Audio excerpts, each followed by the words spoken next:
Okay, so shall we start?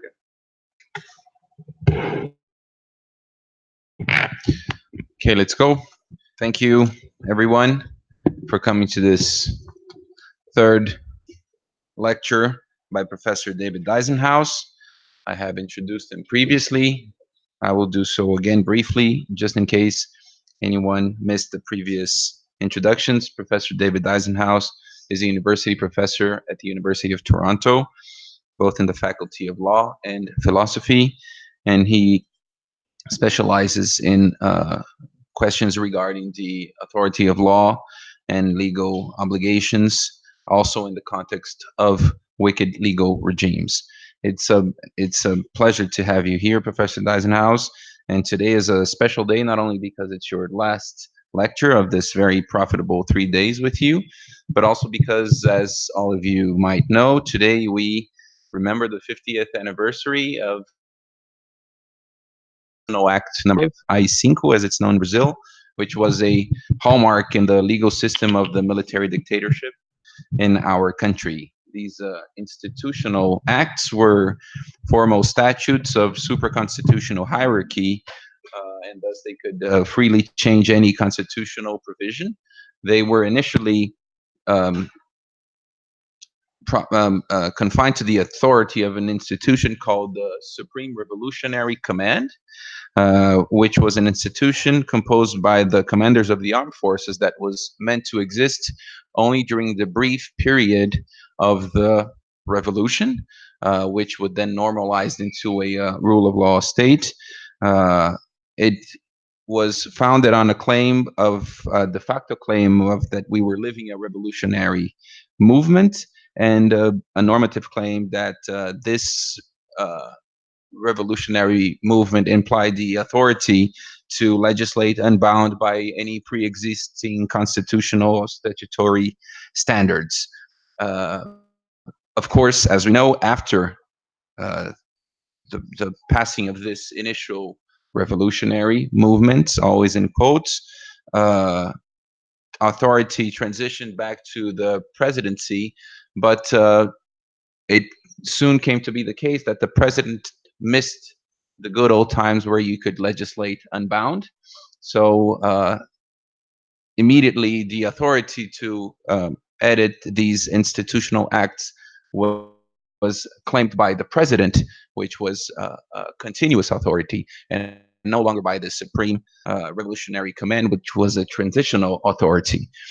This led the path to the creation of several institutional acts. We had 17 in total, including 104 regulatory decrees of these institutional acts. And the fifth institutional act, whose 50th anniversary remember today, was especially emblematic. It was designed with the participation of several jurists, including, as we know, various professors from and it was, after enacted, it lived and gained force and authority through the actions of judges, of prosecutors, of lawyers, of law professors, who took its enactment as as suppressive of any other questions that should be asked by anyone committed with minimum standards of justice and minimum requirements of legality. Among other things, I-5 who allowed the president to shut down Congress, which was actually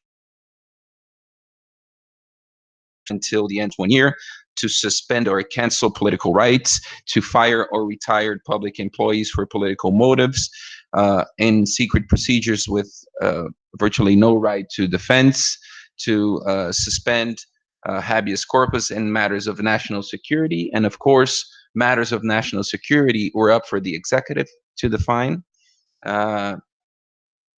And of course, none of this was subjected to judicial review. Judicial independence was severely damaged by institutional act number 5, as was emblematic in the case of the compulsory retirement of 3 Supreme Court justices who had been giving the military regime a hard time. So I think it's highly appropriate that today we begin the day by remembering this act and follow immediately through to Professor Dysenhaus' lecture on lawyering and the rule of law in dark times. Um, I want to thank this final moment when I have the word, Professor Dysenhaus, to thank you immensely for making the effort of traveling down to Sao Paulo immediately after a long period away from home. We acknowledge your efforts, and we were extremely happy to have you here for all of these days. I hope you have enjoyed the time as much as we enjoyed having you over here. And I immediately give you the word so that we can uh, go to your lecture, for which we are all very anxious. Thank you very much. Well, thank you very much for having me here. Thank you all who've come today. I hope you're not feeling too lonely in this big room. I want to mention that a couple of days ago I sent an email to Rafael thanking him for inviting me here and explaining that it's not often that I get to talk to lawyers who not only know a lot about the problems of legal theory that I'm interested in, but know that these problems have practical implications because they come from countries with a troubled past.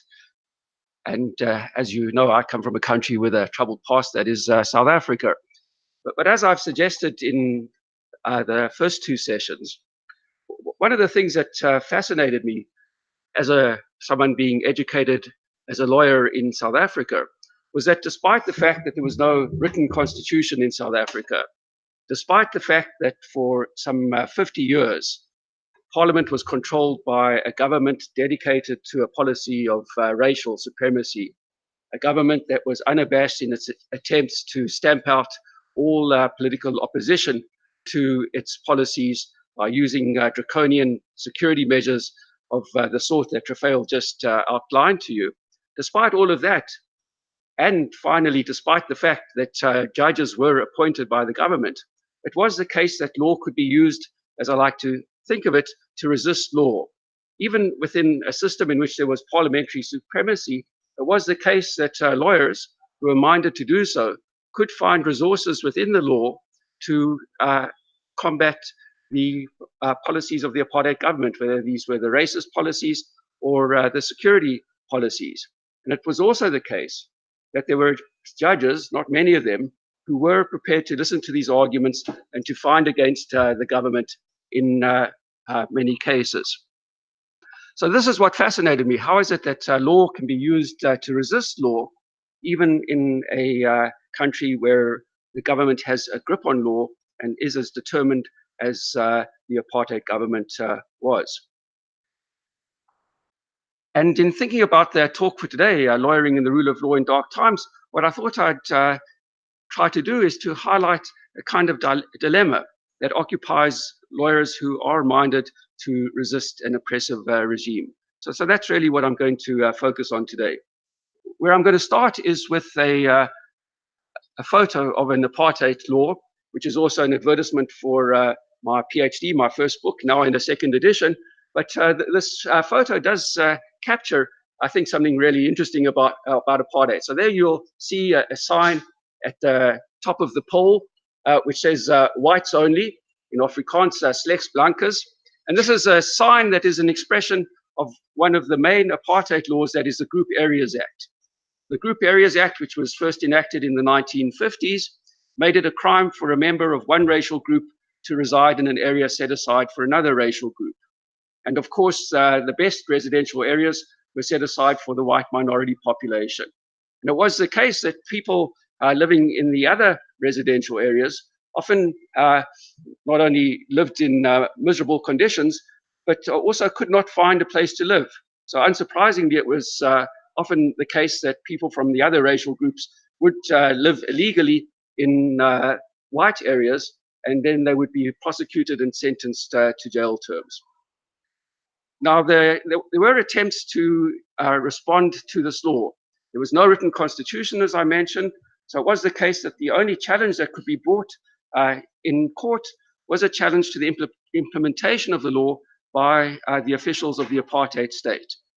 And there were various challenges mounted, for example, on the basis that the group areas were being carved up in discriminatory ways or unreasonable ways. Sometimes lower courts would uphold these challenges, but the lower courts were always overruled by the higher courts. And in any case, the government kept strengthening the Group Areas Act in order to resist this kind of challenge. And this was a kind of pattern that one saw exemplified as well when it came to resistance to the security laws. Sometimes lawyers would be successful in the lower courts in getting judges to accept the challenges, but then either the higher courts would overrule the judges in the lower courts, or Parliament would then enact legislation that made it clear that this kind of challenge was ruled out. So this was the story of the rule of law under apartheid.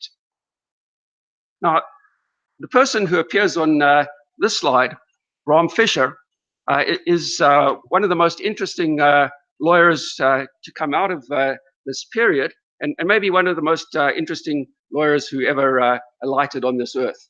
So let me try to explain to you why I think people should be interested in Fischer. Fischer came from a white nationalist Afrikaner family. His grandfather was a politician instrumental in building apartheid. His father was judge president of one of the provinces, that is one of the sub-state units in South Africa. And because of his brilliance and connections, people predicted for him that he would either become Prime Minister or Chief Justice of South Africa.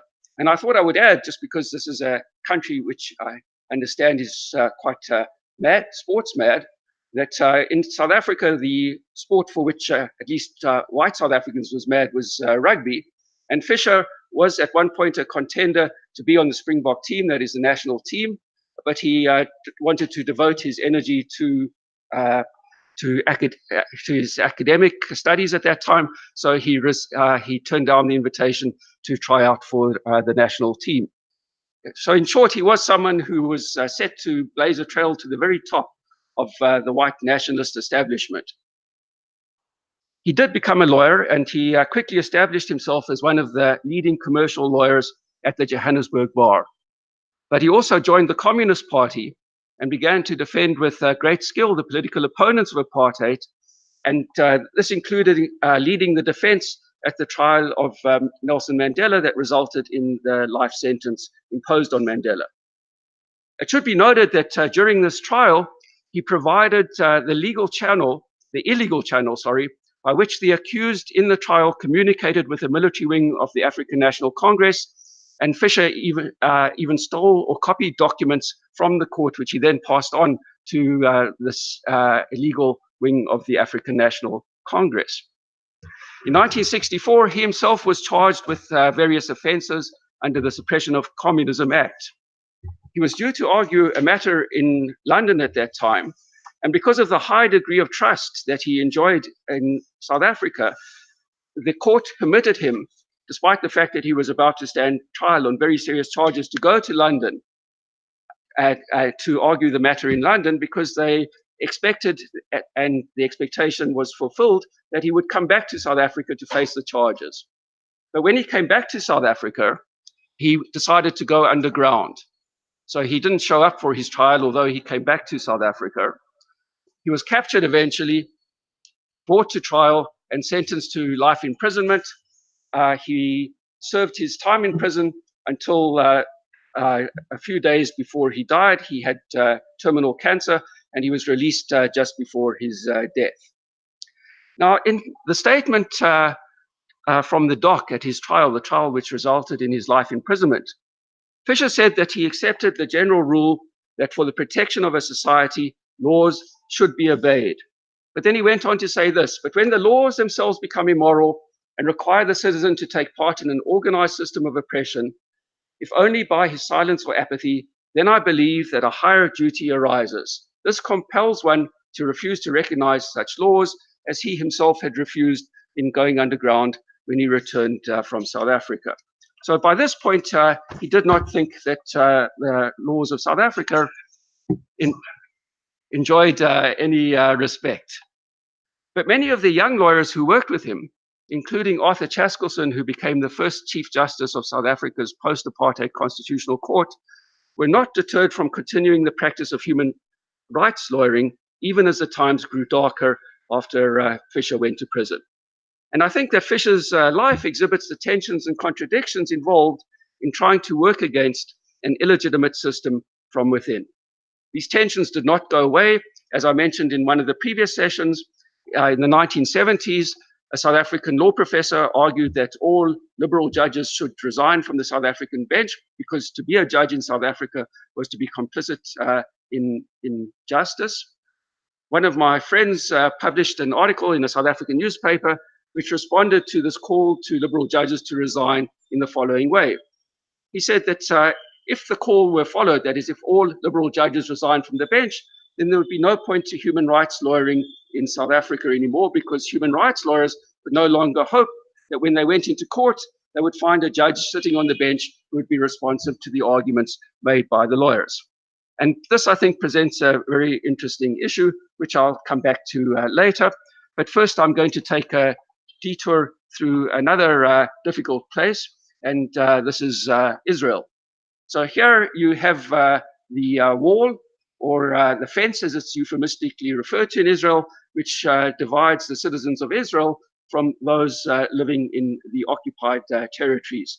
I think this photo in itself is quite dramatic, but for those who haven't been to Israel, if it's worth going there, it's worth going there just to see this wall, because the kind of physical presence of this wall is hard to grasp until you actually see it. And what I want to spend some moments talking to you about is the activity of a very prominent Israeli human rights lawyer who's written a magnificent book called The Wall and the Gate, Israel, Palestine, and the Legal Battle for Human Rights, Michael Sfard. I think anyone who's interested in this topic of human rights lawyering in dark times should read this book. It's not only a fascinating tale of the tensions and contradictions involved in being a human rights lawyer, but it's also very theoretically sophisticated. And I thought I would show you a picture of Michael Sfard standing with his back to the wall, and he's been the principal litigator when it comes to deciding on the legality and legitimacy of this wall. Now, in the very last chapter of the book, which he calls Sand on the Slope, I think a title meant to indicate to us that for a human rights lawyer, the human rights lawyer is always standing on a slope which is composed of sand, which can at any moment slip from underneath that human rights lawyer's feet. At the end of that chapter, in this last chapter, Sfard begins a chapter by describing an exchange between himself and at that time president of Israel Supreme Court, a woman called Dorit Beinish. And Sfard had brought the first in a number of applications that were challenging a legal construction in the West Bank. So these are Israeli settlers putting up illegal settlements in the West Bank, and he's bringing the first challenge of the court session to one of these settlements. And Beinish sees what he's doing and is very concerned about the fact that if her court is going to respond to every meritorious challenge, this is going to amount to a challenge to the regime. And she says to him, Mr. Sfard, the Israeli-Palestinian conflict will not be resolved through legal action in this court. And then Sfard says, not to her, but to himself, was that what I wanted? Was that what my friends and I were trying to do, to end the occupation through litigation? Now, in answering this question, Sfard relies on a distinction between victory and success in what he calls social change litigation. And victory, as you can see, is, as he calls it, an immediate event, obtaining the remedy sought through litigation that is a legal victory. Success, in contrast, is long-term, measured by the extent to which litigation advances social change by shaping the public discourse, educating, building a moral manifesto, and galvanizing a movement. And he points out that victory can be followed by failure and defeat by success. And this fact complicates the life of a human rights lawyer, because as Sfard understands it, a human rights lawyer has to take into account what he calls the calculus of litigation. And this he breaks down into potential layers of purpose. First of all, there's the remedy sought for the client. Secondly, there's the policy that the human rights lawyer is trying to change. through winning a victory, a legal victory for the client. And thirdly, there's the regime change that this lawyer might also be hoping to bring about, the regime change being a change in the regime that enacts this kind of policy that leads to the human rights abuses that one's trying to correct in getting a remedy for the client. And the last factor, in particular, regime change, complicates the life of the human rights lawyer. They have to struggle with the fact that winning lots of legal victories may not only affect the bad regime that leads to the policy, but also, and this is the important thought, serve to legitimize that regime. And so we get what I call the paradox of human rights lawyering, which he describes as follows. Human rights lawyers have to struggle with the fact that winning lots of legal victories may not only affect the bad regime that leads to the policy, but even serve to legitimize it. So the human rights lawyer's life is fraught because the human rights lawyer is fighting not only to get something for the client, but also to try to change a policy, but has to take into account that the legal victories that the human rights lawyer wins might serve to legitimize the regime. Why does this happen? Now, Swart, even though, as I said a moment ago, his book is very theoretically sophisticated, did not want to write a book about philosophy of law. And he says that he wishes to sidestep all of the debates in philosophy of law that focus on this kind of issue. But he doesn't quite sidestep these issues because he himself stakes out a stand, which I think is a stand within the philosophical debate about the law that we talked about in our first session. And he has this to say about legal norms. A legal norm does not just dictate, it also justifies. For the most part, we obey statute and case law, not only just because they come with mechanisms for enforcement, but because we accept that following them is the right thing to do. We accept for the most part that a norm established through the prevailing constitutional order is justified. A legal norm is one at the same time an is and an ought. It both binds and educates. And so this is, as I understand it, a kind of natural law position. And we saw even in the quote that I had from Bram Fischer, at least in the bit that I read out prior to that quote, that he accepted something like this. He thought there was a duty to obey the law, even though at a certain point one should come to the conclusion that the law is too immoral to be obeyed. This leads Swart, this train of thought, to what he calls the logical conclusion. When A, regime change is one of the goals of the legal campaign, and B, success for the client will enhance the regime standing, then C, the win promotes failure in the long term. The more successful human rights lawyers are, the more they serve to legitimate the regime, because regime change is just not on the cards. And that's his response to his set of thoughts that he raised in his head when the Israeli Supreme Court judge asked him this question. At a point in this chapter, Swart embarks on a discussion of the similarities between human rights lawyering during apartheid South Africa and human rights lawyering in Israel. And he discusses the kind of debate that I talked about briefly yesterday, the debate which was occasioned when the South African law professor called on liberal judges to resign and said that kind of debate is pertinent in Israel. But then he has this to say, sorry, I've skipped a slide. This is just the point about the regime. We can do without that. He has this to say about apartheid South Africa and Israel. He says there are great difference between apartheid South Africa and Israel's occupation of the territories. He says, but ignoring the illegitimacy of decisions made by only one population in a regime that controls two is not among them.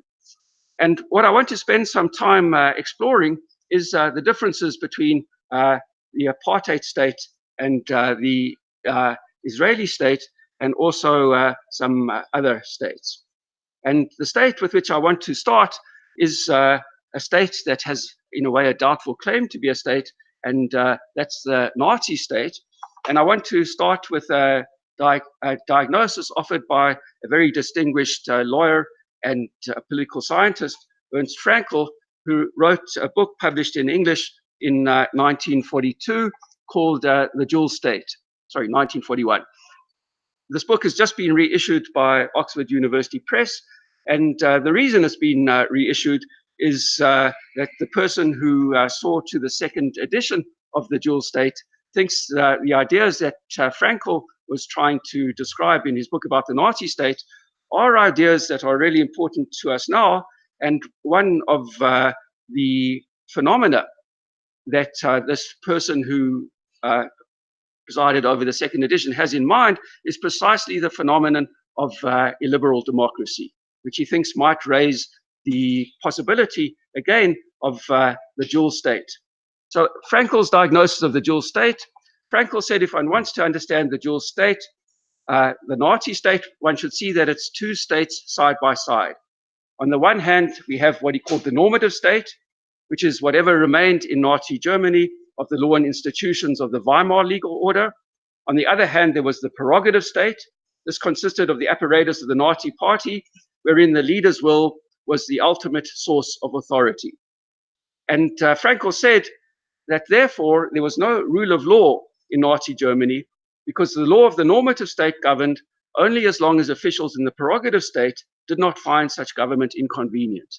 So as soon as a Nazi official determined that some rule of law protection was inconvenient for the implementation of Nazi policy, because of the existence of the dual state, the Nazi official could just put that protection aside. And in some ways, this might capture the experience of Brazil under the dictatorship. Now, the dual state, of course, differs from the other states that I'm going to be talking about. And it differs certainly from the legal order in which Michael Sward operates, which I call the parallel state. So what is a parallel state? This is the state that governs both Palestinians in the occupied territories and the inhabitants of Israel. At a certain point in the occupation, the Israeli Supreme Court decided to assume jurisdiction over appeals from the occupied territories. And this assumption of jurisdiction by the Supreme Court is what turned these two legal orders into a parallel state. It unified two otherwise distinct legal orders by making the court the apex court for both. But within this unified legal order, the distinction is maintained between the two legal orders. Within the Israeli legal order, the supreme legislative authority is the parliament, the Knesset, which legislates subject to the regime of human rights and protective constitutional law developed by the Israeli Supreme Court. On the other hand, within the occupied territories, the supreme legislature is the military, which legislates subject to the regime of constitutional law developed by the same court under the same leadership, but one which, while curbing some kinds of arbitrariness, in general defers to the military say-so when it comes to the facts and the controls that are considered appropriate to the occupation. And so what makes it a parallel state, as I said, is that the Supreme Court at a certain point made itself the final court of appeal. And perhaps life in the occupied territories is not very different from the life of Brazilians under the dictatorship. I don't know enough about Brazil whether or not to say so. But the point I want to make is that the parallel state differs from a dual state, in which the law of the normative state governed relationships between individuals and between individuals and state institutions only as long as officials in the prerogative state did not find such government inconvenient. In contrast, the officials who staff both of the sub-state systems in the parallel state are subject to law, albeit to very different law, depending on whether they're in the Israeli state or in the occupied territories. The parallel state differs from a third state, which is the state I grew up in, the apartheid state. Now, strange as it may seem, I want to make the claim to you that all the inhabitants of apartheid South Africa, even during the darkest times, were subject to the same general law, although the racial laws of apartheid carved out vast exceptions to the rule of the general law. The legal regimes that dominated the lives of Black South Africans, subjecting them to severe discrimination as well as political oppression. So there we have three kinds of state. And the claim I want to make now is that human rights lawyering is, in my view, very largely dependent on the existence of what we can think of as second-class citizens. This is a highly problematic legal status, much more legally problematic, in my view, than slavery, as long as slavery relentlessly consigns people to the status of being objects. Second-class citizen is someone who's legally recognized as having full status for some purposes, but not for others. And because that person is recognized as having full status for some purposes, but not for others, challenges can be brought to courts in light of the fact that there is this tension in the way that the law recognizes these legal subjects. And this kind of tension, I think, is most exemplified in the legal order of an apartheid state. They do not arise at all within a dual state, because in a dual state, the protections offered by the normative state are protections only in name, offered as they are at the will of the officials of the prerogative state. And matters are more complex in a parallel state, because taken by itself, the state that governs the relations between Palestinians in the occupied territory and between those people and the state institutions, really the military, are not subject to the totally arbitrary power of those who rule them. Tribunals will enforce the law, and there is this appeal to the Israeli Supreme Court. But within the occupied territories, Palestinians are not even second-class citizens, because for there to be a true second-class citizen, there has to be a group of first-class citizens, some of whose legal rights the second-class citizens share. And all the subjects of the law in the occupied territories are subject to the commands of those who occupy their land by force. There's no other class of citizens with whom they share rights. Now, I want to claim that matters are similarly complex in the final kind of state that I want to identify, the rule of law state. The rule of law state is a state in which all subject to state authority are subject to the same law. And I mentioned yesterday the great English constitutional theorist, Albert Venn Dicey. Dicey, in his book on constitutional law, gives the following definition of the rule of law. He says, every man, whatever his rank or condition, is subject to the ordinary law of the realm and amenable to the jurisdiction of the ordinary tribunals. So the rule of law state is the paradigm of the modern legal state. But even within any rule of law state, it will be the case that they're going to be second-class citizens. After all, I think we have to acknowledge that in a rule of law state, children are second-class citizens who are gradually brought into first-class citizenship. And we know that even in those states that we might regard as traditionally rule of law states, that there have been and are still second-class citizens. So for a long time, women in the states that are traditionally thought of as rule of law states were second-class citizens. People belonging to races other than white have been regarded as second-class citizens. And certainly in Canada at the moment, indigenous groups regard themselves as, to a large extent, in the status of second-class citizenship. So I want to claim that in all states that have a claim to be rule of law states, there will be found groups who have a legitimate claim to be in this category of second-class citizenship, and that's what makes human rights lawyering important even in the most developed rule of law states.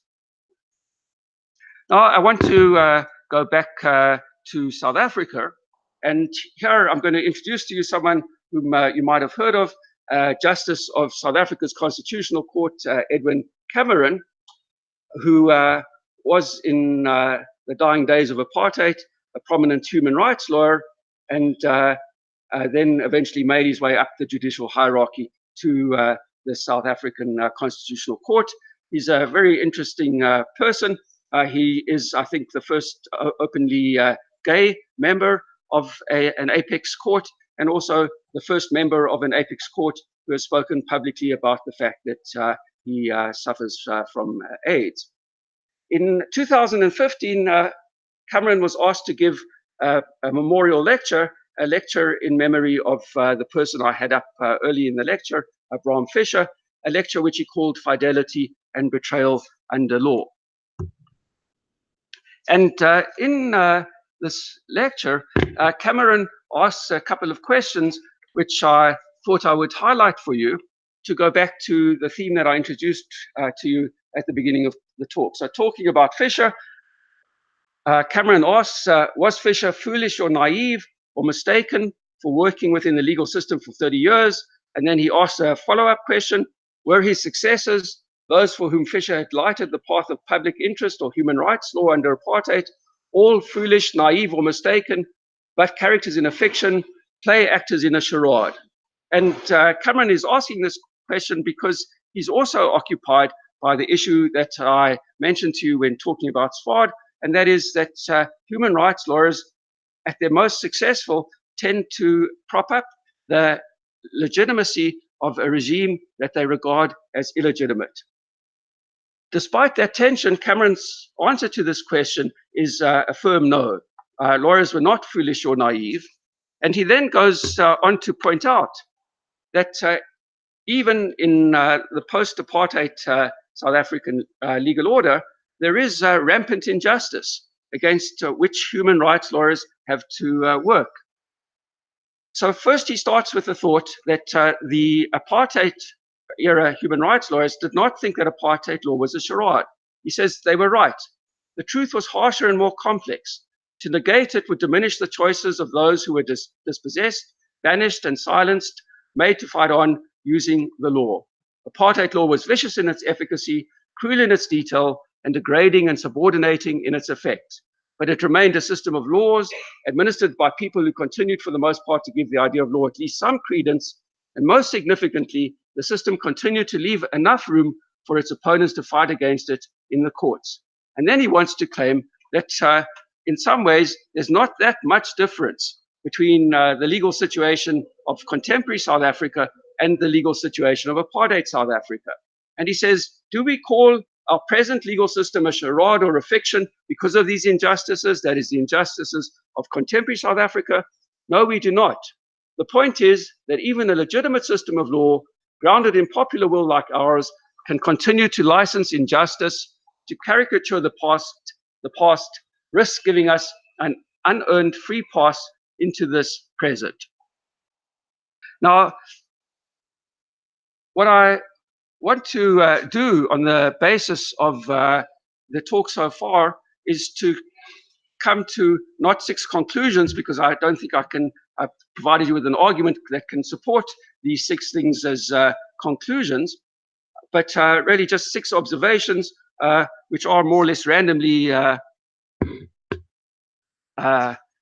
listed here, although I hope that the list isn't entirely random, and try to reorganize it this morning, which is one of the reasons that I've got confused from time to time with my slides. So let me just talk about these observations in closing. So the first observation I can deal with quite quickly. I want to claim that all the states, except for the state that Frankl called the dual state, create what we can think of as a jural community. That is a special kind of political community, one governed by public law. And then moving quickly to the second observation, I want to say that even in the weakest form of jural community, human rights lawyering will be possible. And I think this is shown by the parallel state. In the parallel state, the law to which officials are accountable is the military law of the occupying forces. But it is still public law, which cannot be put aside as law could be put aside in the dual state. Moreover, it is moderated by the rulings of a court, the Israeli Supreme Court, that also presides over a rule of law state. The assumption of jurisdiction by that court did not make these 2 states into one, which is why I call it a parallel state. But it established a silhouette or a shadow of one jural community, and thus of second-class citizenship within the occupied territories. So despite my earlier claim, I want to say that the occupants in the occupied territories are to some extent second-class citizens. Why? Because of the assumption of jurisdiction by the Israeli Supreme Court over appeals from both states. And in assuming jurisdiction, I think the Israeli Supreme Court may unwittingly have put in place the foundation stone of what gets called today the one-state solution. Now, as you'll know, and this is a kind of an easy echo, often the future of Israel, for those who are still optimistic about the future of Israel, is supposed to reside in a dual-state solution where the Palestinians will eventually get a fully functional state that they can call their own. But it looks increasingly unlikely that there will be two such states. And so people are starting to wonder whether, in fact, this whole region might eventually come under the rule of one state. And the right-wing Israeli government of the last few years, whose prime minister is, I understand, very good friends with your president, seems increasingly to approach confronting the choice of moving de facto to the one-state solution. And it's well known in Israel, no one denies it, that if the one-state solution is the solution adopted, the only way to preserve Jewish identity will be by turning the Israeli state into what I called an apartheid state. Right, the third observation I want to make is that rather than think of the different states modeled here as distinct, other than the dual state, which I think is distinct, we should think of them as on a continuum of legality. All of these states, I think, are in some sense rule of law states. It's just that some of them are heavily compromised rule of law states. The apartheid state is a heavily compromised rule of law state, and I think the parallel state is also a heavily compromised rule of law state. The dual state is a doubtful candidate even to be a state because I think it falls off the continuum of modern legal states. And it's the fact that these other states are all on a continuum with the rule of law state at the end of the continuum that I think human rights lawyering is made at all possible. And because human rights lawyering is made at all possible, just because all of these states, no matter how dark the times people are living in under a parallel state or an apartheid state, because all of these states are states which have, in some sense, the rule of law, there is not only a continuum of legality, there is also a continuum of legitimacy, which is what I think Sward was after when he spoke about the normativity of law. Just because there's law there, there's something there that has a moral quality to it, such that there is some legitimacy. So when people speak about the illegitimacy, say, of the apartheid state, the claim that the apartheid state was illegitimate has to be in some interesting way complicated because the apartheid state did pretend to be, and to some significant extent succeeded in being, a rule of law state. And to the extent that it was a rule of law state, it did have some quality of legitimacy to it, no matter how illegitimate its policy of racial supremacy was, and no matter how illegitimate its policy of ruthlessly suppressing political opposition was. And it's this fact, I think, that explains observation 4, which is the observation that I wanted to highlight to you throughout this presentation, and that is that human rights lawyering is always morally compromised. Human rights lawyering always presupposes, if not the illegitimacy of the regime that creates the policies that human rights lawyers are opposing, but presupposes the illegitimacy of the policy. So even if one considers one's regime to be by and large legitimate, as a human rights lawyer, one will be opposing the policy on the basis that it's illegitimate, but one has to take into account that in that opposition, both one's victories and one's defeats in court are going to serve to legitimize the not only the policy, but also the regime, which makes human rights lawyering a morally compromised enterprise. And in the little I know from reading about lawyering during the days of your dictatorship, the kind of lawyering that sought to oppose the regime was deeply compromised in just this way.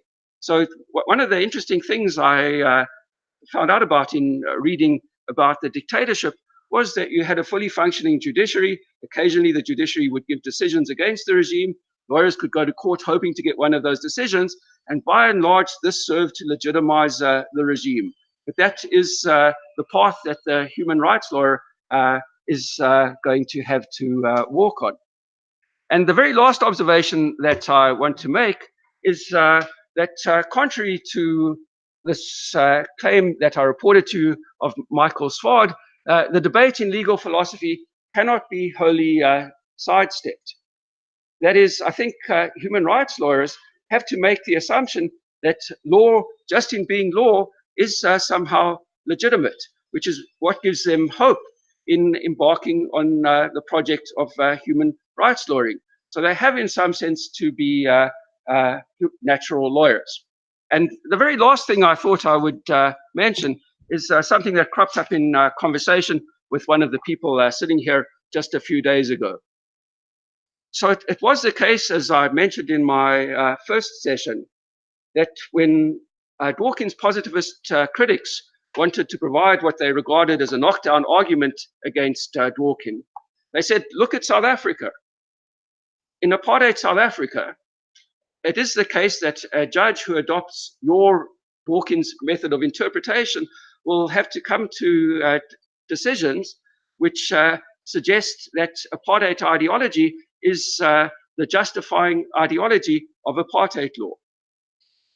So this was a standard criticism of Dworkin, but it was the case that in South Africa, human rights lawyers, if they looked to any source of inspiration outside of South Africa, Dworkin was the source of inspiration. They thought that Dworkin's legal theory was the legal theory that they presupposed in their human rights lawyering. And so after the end of apartheid, Dworkin was invited to a conference held at the University of Cape Town by human rights lawyers who had fought against apartheid in order to honor him for his role in providing the theory that they thought had underpinned their human rights lawyering in South Africa.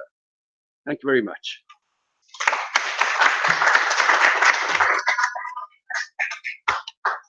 Thank you very much, Professor Dysenhaus. Questions? Yes? Okay, I should mention she's been asking me the same question for 35 years. So apologies because I missed the first two lectures and perhaps you went over this, but I'm having trouble with the idea that, and with number 5, that human rights lawyering is always morally compromised. So when it came up with Sward, and when you were amplifying his thought, it seemed to me that it's not that human rights lawyering is morally compromised, it's just that there's a bit of a utilitarian argument against doing it. So take this example.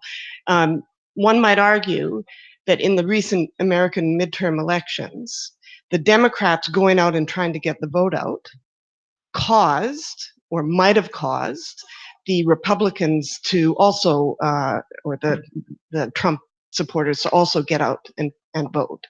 But that's not an argument for the Democrats getting out the vote. It was the right thing to do, even if it had the bad consequence of getting the Trump supporters out to vote.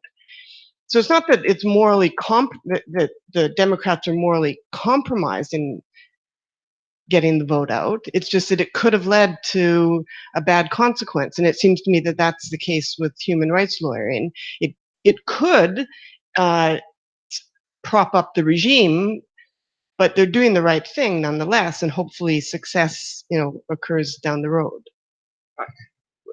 The reason I flipped back to this slide, which was a slide I missed because I foolishly reorganized my talk in preparing this morning, is it has a very nice quote from Sward's book, which I think makes the point that I need to make. And so Sward says that justices, that is judges, believe that regime change is not part of their mandate.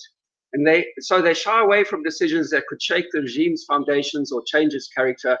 Injurious policy is certainly a matter for judicial review, but an injurious regime is not, even when it is clear that the regime's nature is the main source of the violation of rights. Now, I mentioned to you that in this debate that was occasioned when a South African law professor called on liberal judges to resign, one of my friends and colleagues responded to him in a South African newspaper by saying that judges should not heed this call, because if all the liberal judges resign from the South African bench, then human rights lawyers would have no hope of ever getting a victory in court. And I want to go back to this issue because I think here we can distinguish between two levels of participation in a system of injustice. Judges are much more morally compromised, I think, than human rights lawyers. So this challenge to the challenge was not that human rights lawyers are morally unblemished and judges aren't. It was rather that judges have to be in place in order for human rights lawyers to do their work. But judges have to presuppose the illegitimacy of their regime, and which is why judges will never will never be the agents of regime change. If they were going to be the agents of regime change, then they should resign from being judges and become either human rights lawyers or revolutionaries. But they're not going to do that, and whatever they say, they are committed to the legitimacy of the regime. At the Truth and Reconciliation hearing, which inquired into the role of judges and lawyers during apartheid, some of the judges who made written submissions to the Truth and Reconciliation Commission said that they knew that the regime was illegitimate, but they thought that they should take office in an illegitimate regime because they would do more good than the other judges who might have taken office. I think they were all lying. I think this was an after-the-fact judgment made to try to legitimize their activity during the human rights, their participation in the human rights abuses of the South African apartheid legal order. So I think judges are deeply morally compromised in such an order. But I think human rights lawyers share to some extent in that moral compromise. They have to accept the terms of that compromise in order to do their human rights lawyering. And if one reads Swad's book, which I urge you all to do, he's deeply agonized about this fact. And at a certain point, he and other Israeli human rights lawyers decide that they're no longer going to litigate in the occupied territories. So embark on the kind of litigation which sometimes moves this wall several meters this way in order to give Palestinians access to their land, because otherwise they have to go through a gate which is staffed by the Israeli military. Sometimes the military let them through, sometimes they don't. Sometimes that means that they can't take their crop of olives off the trees, so they end up without any means of sustaining themselves. So these victories are kind of strange victories, because these victories necessarily, when they're won, support the regime, because the regime can say, look, it's a rule of law regime. Mr. Swad's won again in court. And the utilitarian calculation is about whether to participate in that or not, whether ultimately you're going to do more good in participating in this unjust, under this unjust regime than not. But once you're in, you're morally compromised. And that's really what the book is about. Swad took a year off to write this book in order to try to deal more abstractly with the problem that occupies him from day to day in his life as a human rights lawyer.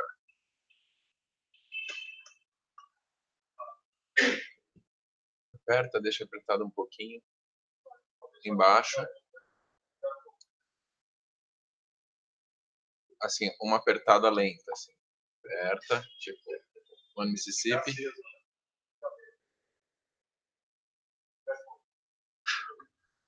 Tem que dar uma apertada.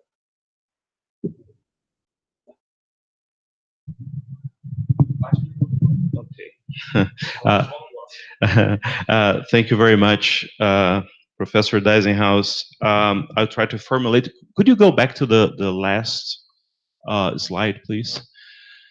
Thank you. The slide with the observations? Yes, the observation, yes.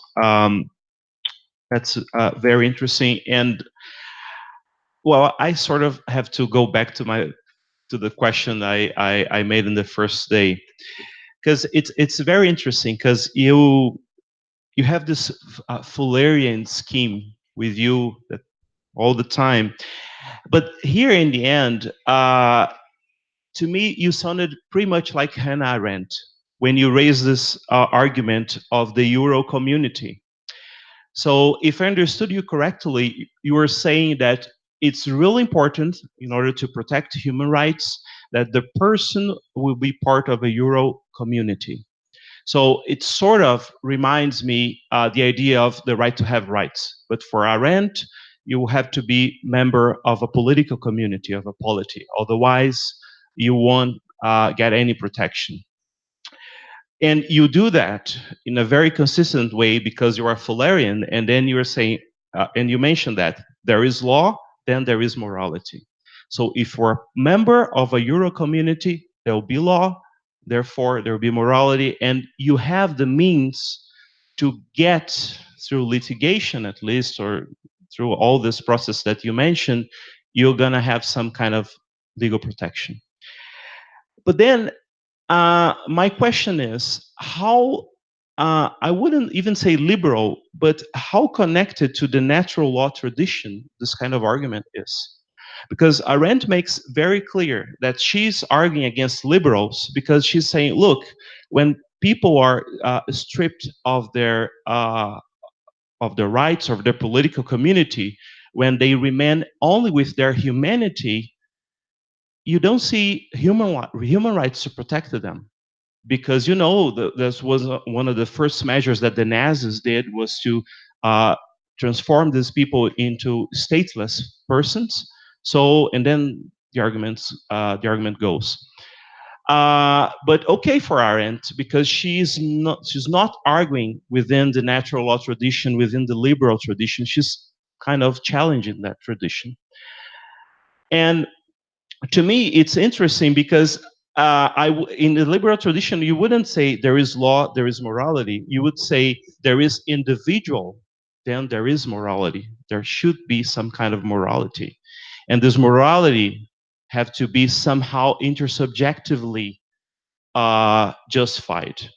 Unless you rely on sort of Kantian metaphysical individual with a rational faculty that can give himself moral laws, you don't need to rely on that. You can have Rawlsian or Habermasian or Dworkian scheme and say, look, moral has to do with intersubjectivity and how people justify these rules among themselves.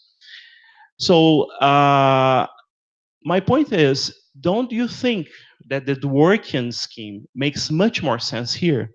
Because you're saying all the time, when you mention Svard, Michael Svard, he points out, oh, I'm looking for success. I'm looking for a long-term process where I use the law and I try to justify my position to my other fellow citizens and raise my argument. So it's a very intersubjective claim, much more than I think the Fullerian argument that you made, saying, oh, look, we must have legality. And that's, I don't know, to me it sounds, oh, that's enough. If you have legality, then you have morality and so on and so forth. So am I making myself clear? Yeah, do you think? clear. Yeah? Okay, that's it. Thank you.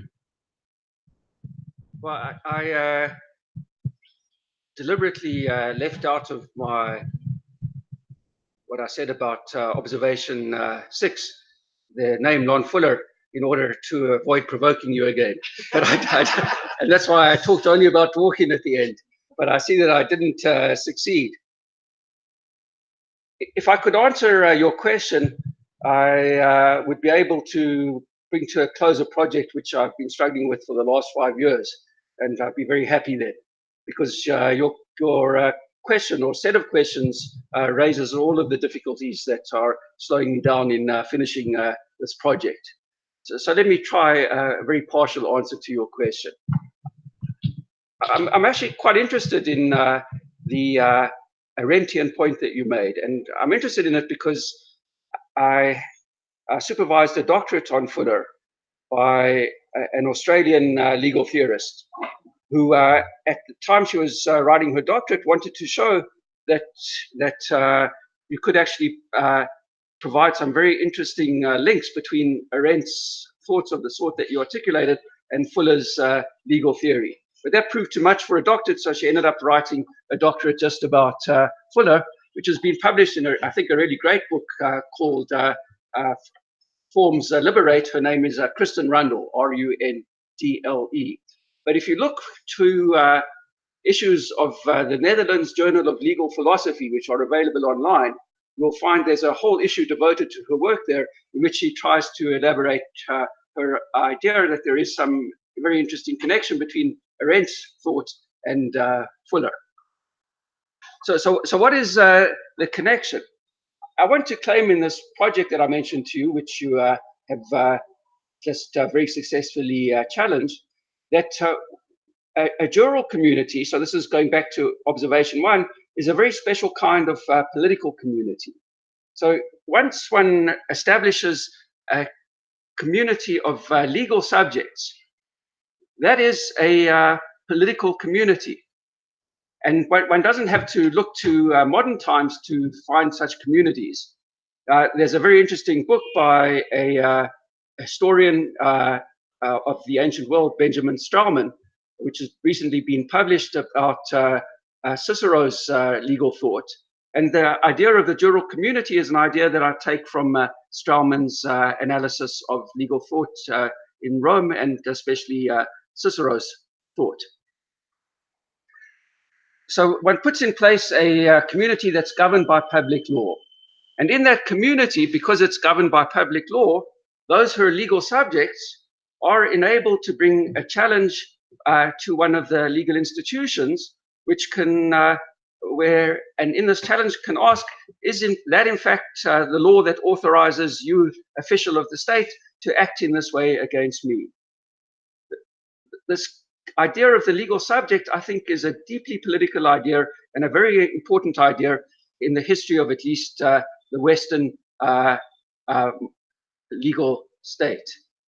And that idea, I think, gives sufficient traction for a project which I think we can think of as a project of human rights lawyering to take place.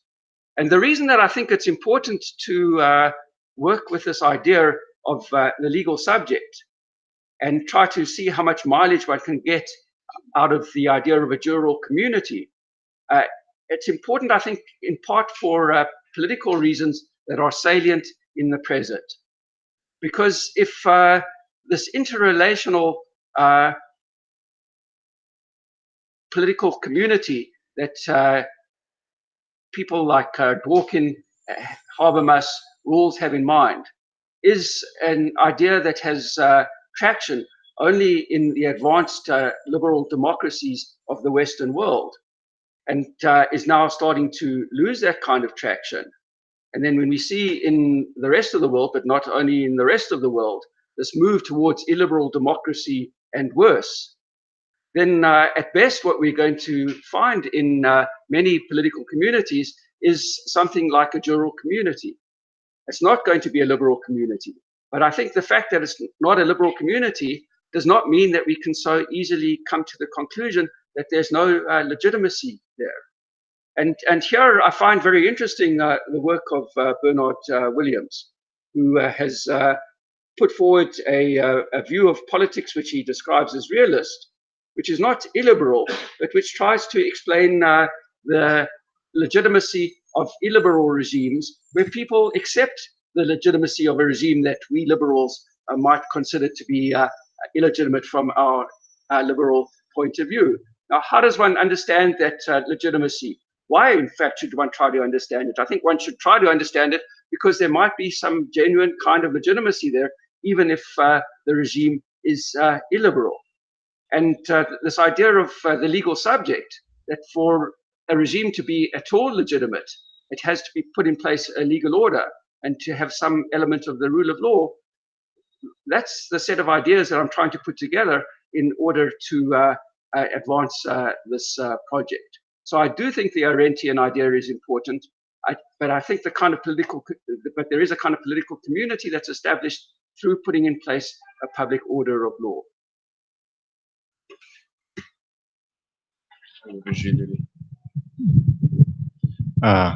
Thank you, Professor Dysenhaus. I would like to ask you something. I'm not sure if it's maybe off topic. I'm not sure. When you say that a human rights lawyering is always morally compromised, and in your answer you say, well, judges are even more compromised. Judges, you can't change a regime through litigation. You can change some kind of policies, but you can't change the regime. So the judges will never be able to change a regime, but still they may have an important role to play, a calculus to that. Well, it's without me, it will be even worse, etc. I would like to shift the arena, and the word arena is good here because I want to shift to the political arena. And arena was the name of the official party, the regime party in Brazil. In the beginning of the authoritarian regime in 1965, the second institutional act decided, well, there will be only two parties: the arena, and the MDB, government and opposition. My question is, well, as a politician, as a member of the parliament or a member of the Congress in Brazil, during the authoritarian regime, in the opposition, you won't change the regime. You won't be able to end the regime and to change the regime. And sometimes the opposition grew stronger, and then the regime changed the rules and shut down Congress or change the electoral system in order to the regions where the government party were stronger than to get more member of the Congress, etc. So as a member of the opposition party, you can't change really anything. Of course, they have a role to play, but my question would be, are they more or less morally compromised than judges? Are they more or less morally compromised than human rights lawyer, or were they not morally compromised at all? It's just to change a little bit the arena. Thank you. I think the question is on topic, and it's actually a question that immediately follows from the first question. South Africa was, in some peculiar sense, apartheid South Africa was a democracy. It was a democracy, but for only the white minority. And even then, it's problematic to think of it as a democracy because there were all sorts of oppressive laws that applied also to whites. But nevertheless, it was a democracy. There were free and fair elections. There was open debate in Parliament. And if you forgot about the majority population of South Africa, it looked just like the United Kingdom. During apartheid, there was one party in effective power, the National Party, which came to power in 1948 and then ruled until the early 90s. But there was the old opposition, the United Party, which then disappeared and was replaced by a party called the Progressive Party, which was a party of white liberals. And liberals really, as is still the case today with its successor party, the Democratic Alliance, who are kind of Thatcherite liberals. So people who hated racism but believed firmly in the free market. So this was the opposition in South Africa, other than official opposition, other than a party that eventually was formed because people got disillusioned with the apartheid government and moved even further to the right. So we had a kind of neo-fascist party, which was also in the parliament. Now, but when it came to liberals, the liberals were, this liberal opposition within the parliament, they were often criticized for participating in the regime because the claim was, you're going to remain a minority party, you're never going to win an election, and your being there serves to legitimize the regime. Now, the major figure in the Progressive Party, of whom some or many of you might have heard, was a woman who died a few years ago called Helen Suzman, who was a fearless campaigner for human rights. And in her autobiography, actually not in her biography, she never wrote an autobiography, but also during her time, she engaged in just this debate. And her view was that, of course, she was morally compromised in participating in the system, but nevertheless, her participation in the system could continually serve to highlight the injustices of the regime. And similarly, when I said that judges, so let me say one more thing about Helen Suzman. Helen Suzman was venerated by Nelson Mandela. And he made it clear after he was freed from prison that he thought that her fight in Parliament was a completely justified fight, even though he recognized that she had to participate in the illegitimacy of the regime in fighting that fight. Judges, while they can't bring about regime change, can continue to highlight the injustice of the regime. So it is the case that at the same time as the regime is legitimized by the victories of human rights lawyers, those victories also expose the injustices that the regime has to perpetrate in order to maintain itself as a regime. And one might then want to make distinctions about who is more or less morally compromised through their participation. Then the only claim I want to make is that everyone is morally compromised to some extent. But I think I want to make a further point, which wasn't part of my presentation, but which might respond also to Rafael's set of questions. And just because Rafael and I have talked outside of these presentations about transitional justice, I thought I would try to make this point through talking about transitional justice. So one of the arguments that I've made in the few things I've written about this topic of transitional justice is that there sometimes seems to me to be a mistaken assumption in the transitional justice literature that what transitional justice is about journeying from a time when there's rampant injustice through a time which is a transitional phase where to some extent standards of justice have to be compromised in order to get to a third time where justice can be fully realized. And one of the mistaken assumptions, I think, in much of the transitional justice literature is that we eventually will arrive at this promised land where justice is fully realized. The point of I wanted to take from Cameron, but which I also wanted to make in talking about the fact that they're always going to be second-class citizens, even within the best rule of law state, is that I do not think there is such a thing as a just state. There are always states seeking to, if they are hopefully so doing, seeking to become just. And often we're unaware of the injustices that our present system perpetrates because they haven't even come to our mind as unjust at this point. If one reads a book like John Stuart Mill's On the Subjection of Women, which is a kind of feminist tract which he published after On Liberty, one of the concerns that he dwells on in this book is at the time that he's writing a book about the moral necessity to get women in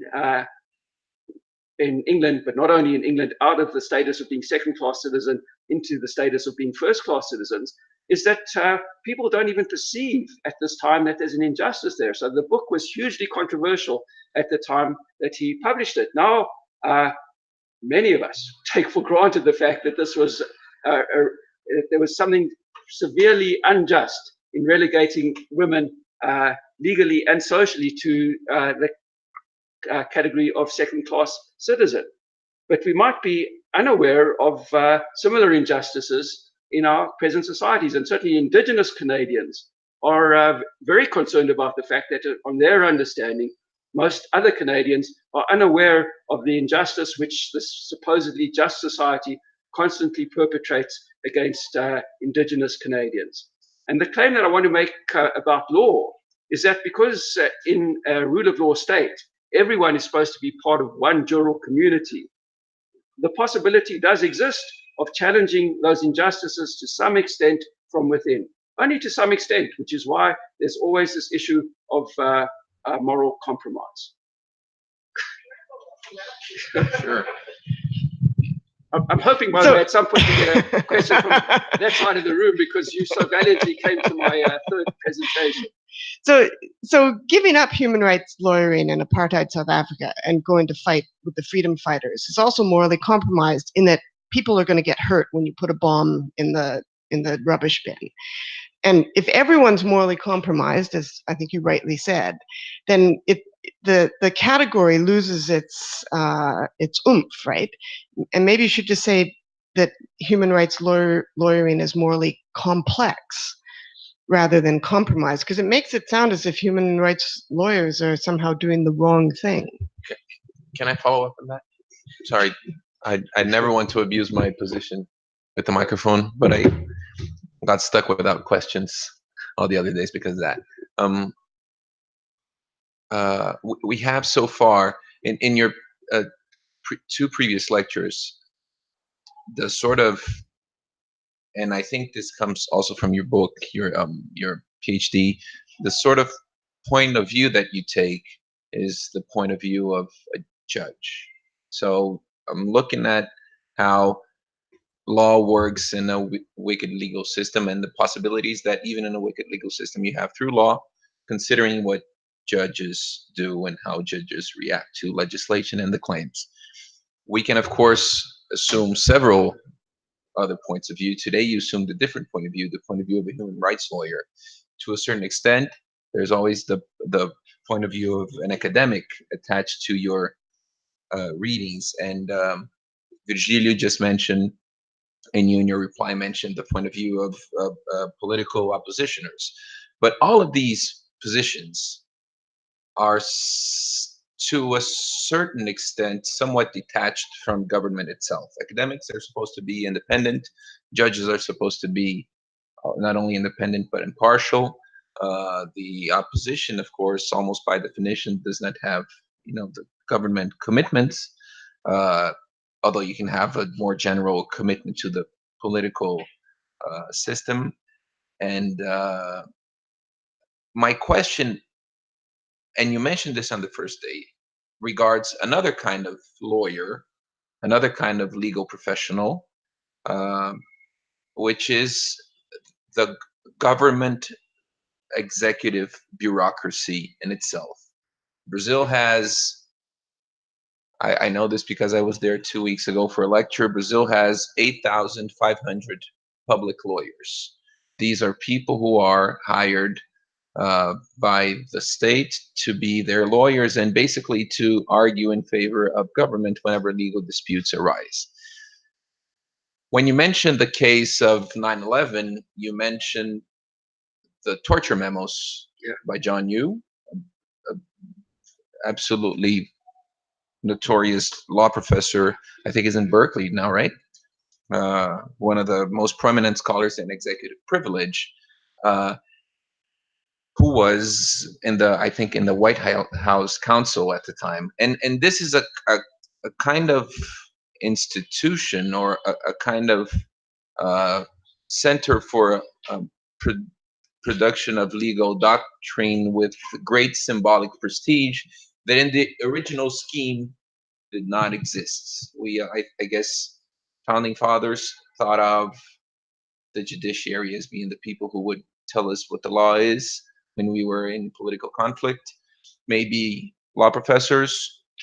But so what is the moral commitment of these people? You are a government lawyer, and to a certain extent, if you downplay the government's claims, you could be accused of being a bad lawyer, considering the interests that you defend. So that's not only a special type of category that's relevant because of how many people are in that position, but because of the kind of prestigious legal doctrine that more and more can come out of So what should you do, like the open ed from the New York Times, you know, White House bureaucrat that sort of told on? Is that part? Does that break your moral commitment? Is that so? Yeah, moral commitment. I guess that's the topic. I want to start by making a general point, and then I'll try to deal with your specific question. Because you started off talking about the different points of view, and you're right that in my for a long time I presupposed the point of view of a judge. So this was very much a Dworkinian legal theory, and I'm now trying to put at the center of legal theory a different point of view, and that's the point of view of the legal subject. And then everything is supposed to be generated from this point of view, which is why this idea of jural community has become so important to me. But let me talk a bit about government lawyers.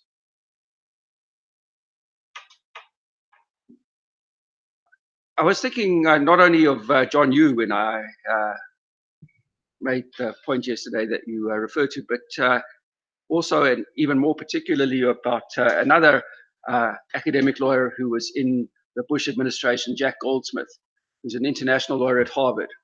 And Goldsmith, after his time in the Bush administration, I don't think he was ever one of the participants in writing the torture memos, but he did other things while he was in the White House, especially when it came to the justification of the international law justifications offered for what Bush did going into Iraq and the rest, which I think are regarded as equally morally dubious. And in the book that he wrote about his time in the administration, he makes a claim which one might think of as a little self-serving, but he makes it at length and with evidence that these White House lawyers, like even you, but he himself, found being a lawyer in the White House very difficult because they needed to act like lawyers. And he says that what people don't take into account is the number of times that those like him would tell the administration, look, you can't do that because doing that would be illegal. So even though they were prepared to do their utmost to find a legal justification for what the politicians were suggesting, and were prepared, if you like, to stretch the law in order to do that, they did think that there was a limit to which law could be stretched. And I once, in a chapter I wrote in a book about the international law theory of a very prominent international lawyer, Marty Koskianemi, I tried to make the same kind of point. So Koskianemi, whose work some of you, maybe all of you, are familiar with, kind of deliberately oscillates in his work between, on the one hand, a kind of ultra-realist position about international law, all it's about is power and interest, and on the other, a kind of formalist position, which he thinks the position that a lawyer has to at least pretend to adopt. Koskianemi served for a long time as a legal advisor on international law to the Finnish government. He is Finnish. And I posed the following challenge to him, that suppose your government comes to you as, this is in writing, as an international lawyer and says, are we justified in doing this? Say, if Finland had ever contemplated this, invading Iraq. And the lawyer looks for a justification in international law and can't find one. As a lawyer, that person should then say, no, there's no justification. And this, in fact, happened in the UK with the invasion of Iraq. The advice given by the Attorney General initially was to the Blair administration that it would be illegal to under international law, to invade Iraq in the way that Bush wanted to. And then it came out afterwards that the Blair administration said to the Attorney General, no, please give us different advice. And the person relented and gave legal advice, which that person knew to be wrong. So that the job of a government lawyer is, I think, different, because the job of a government lawyer is not to bring a challenge to the policy that's been put into law, but to try to show that that policy can be made legal. To put it in the terms that I used yesterday, that this political policy can be reduced or converted into legal form. Now I know, not from reading, but from being told these things by my nephew, who works as a parliamentary draftsman in the United Kingdom. So he works in the UK Parliament drafting legislation, and has done this for a long time, that when the politicians come to the draftsman's office and say, here's our policy, turn it into law, quite often they'll say to them, no, we can't do that. So this isn't about a controversial political policy necessarily, but it's just a policy that can't be legalized. So their advice is advice that is the lawyer's advice. You've got to either do something different or change the policy in order to make it legal. But still, making it legal is still their commitment.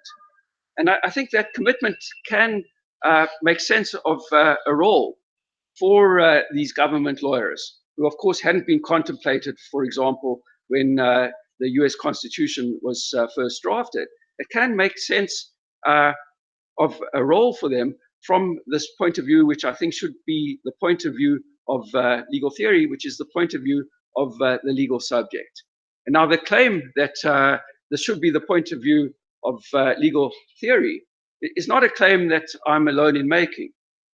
Even though I disagree with this very important legal philosopher on many things, it's exactly the point of view that Joseph Raz has suggested, borrowing the idea he thinks from Kelsen, that should be the vantage point for the academic legal theorist. Why? Because the academic legal theorist has to adopt such a point of view in order to make sense of legal order, even if, on Raz's account, the academic need not endorse the content of that point of view.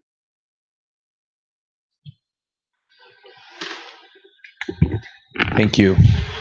Any further questions?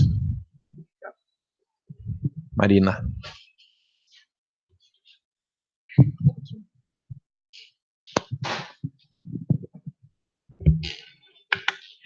Thank you, Professor. It's kind of question or commentary. It's about the role of judges. And you said that there's a moral commitment with the regime of exception when you're a judge and when you're a human rights lawyer also. And I was thinking that to be a human rights lawyer is also to believe that the judges are allowed to give decisions on policy. And that leads us to believe in judicial activism, I think.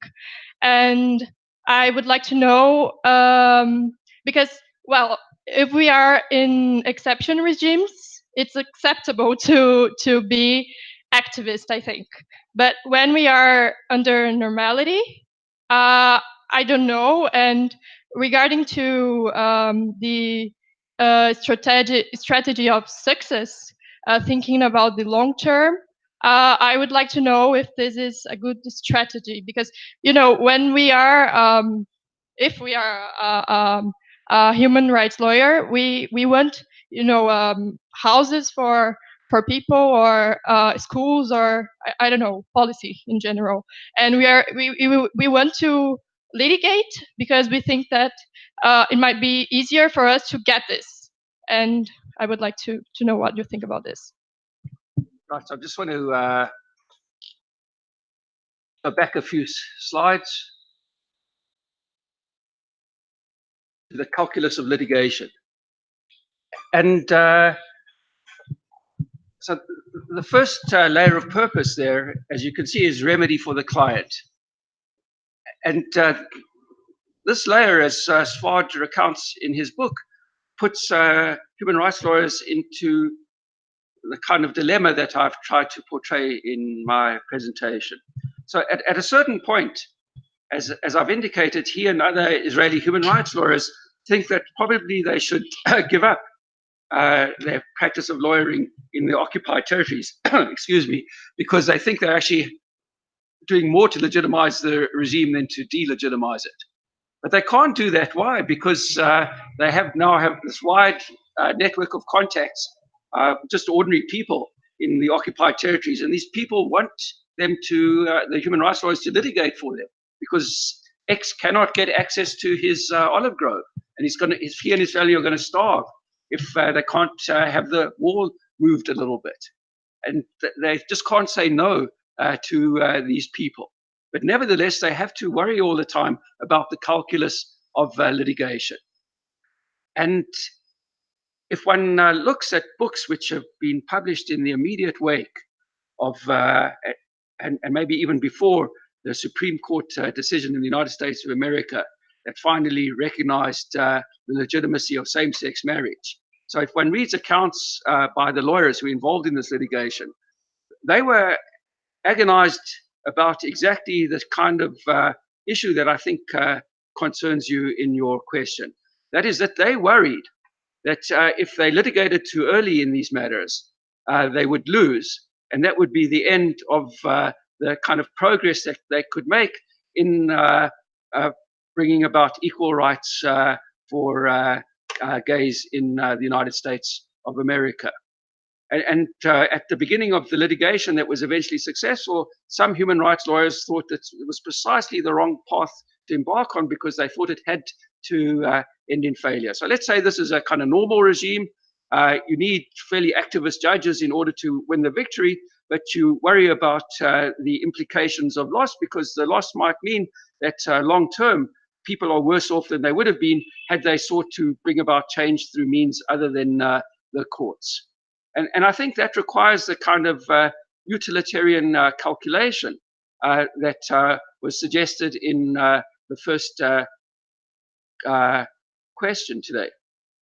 But I think that kind of utilitarian calculation is complicated just by this first layer of purpose. Because human rights lawyers, at least the ones I've encountered, and this includes I never met Bram Fischer, but it includes two of the people I've had up on slides, both Michael Sward and Edwin Cameron, who taught me before he became a practicing lawyer. He taught me philosophy of law. They are people who felt compelled to respond to others who, when it came to remedy for the client, they just could not say no, because this person was otherwise going to continue in a situation of injustice, even though they thought that long-term helping this person and helping that person successfully might bring about long-term disutility rather than utility. And that's another reason why I think being a human rights lawyer is a particularly fraught business, even in a fairly decent regime.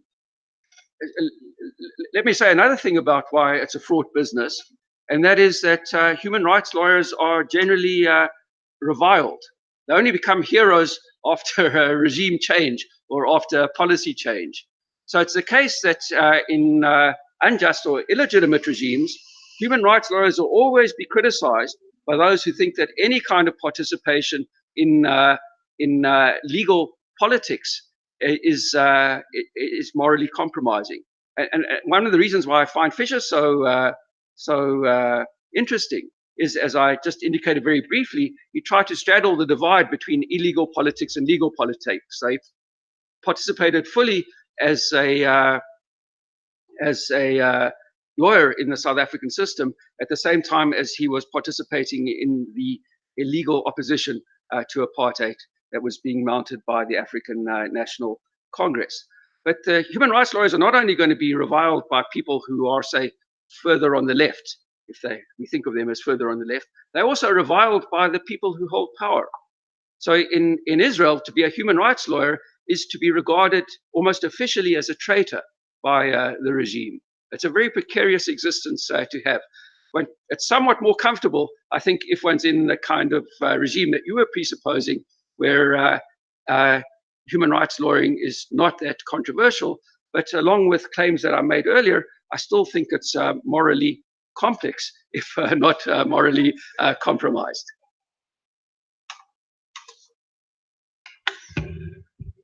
Questions? No more? Yes, of course.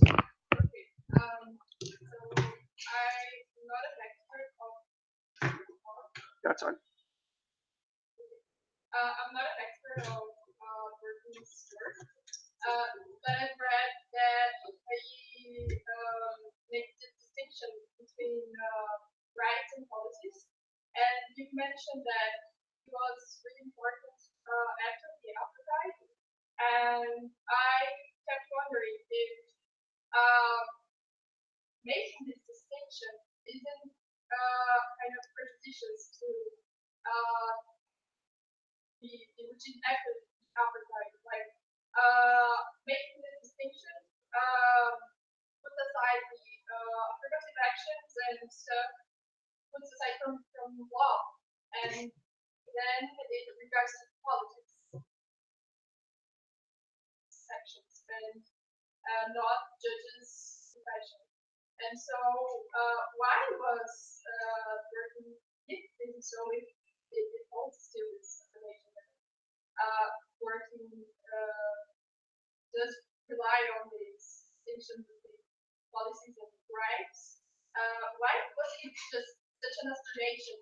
Because I wonder that after this terrible regime, people would want affirmative actions and judges to make this stuff. Yeah.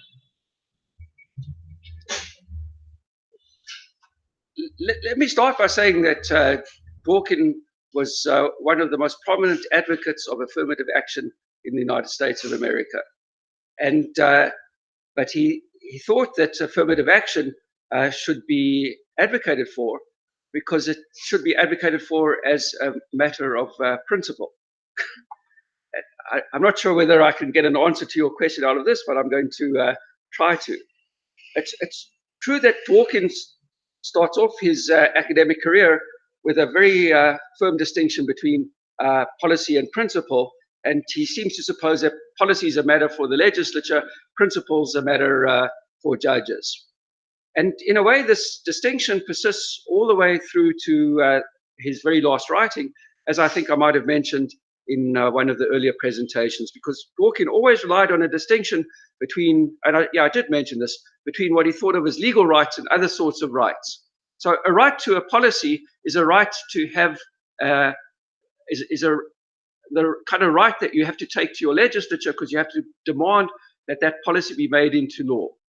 A legal right is a right that you have on demand, not through the political channel, but through legal channels. It's a kind of demand you can make of a legal institution. You can go to court and say, you have to give me this as of right.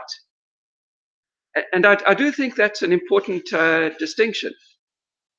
And the distinction is something which I think one can make sense of perhaps in a slightly different way, but a way that I've indicated today and that I talked more about yesterday when I talked about the conversion of political policy into legal form.